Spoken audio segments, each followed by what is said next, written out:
we're kind of from the same background area, facing the same issue because this brother reached out and was vulnerable enough to mention his situation.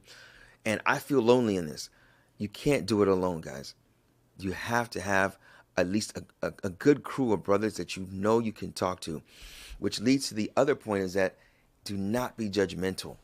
You never know what brothers are going through.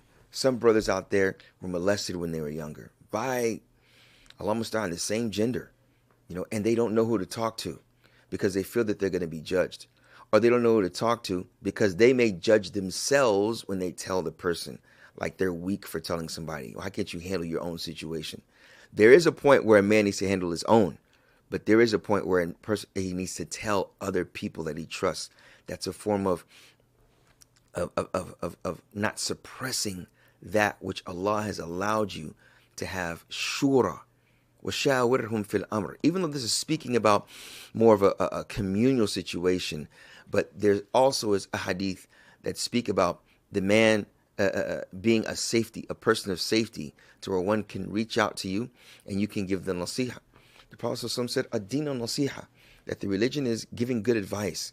And good advice, nasuha shay'in yani khalusa, meaning that it is pure and it is from the heart.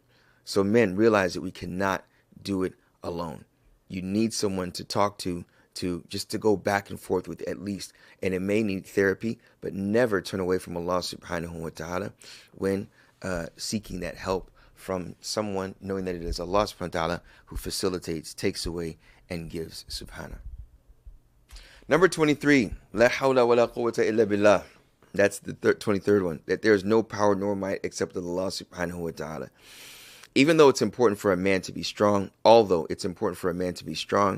be strong-willed, to have strong character, to be confident, to be bold, all of this is given to him by Allah.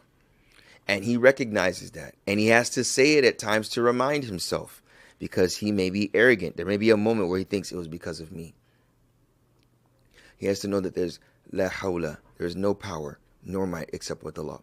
What's beautiful about this statement is that we say it after the adhan, and you hear this whether it's from your phone or you're in the masjid, preferably.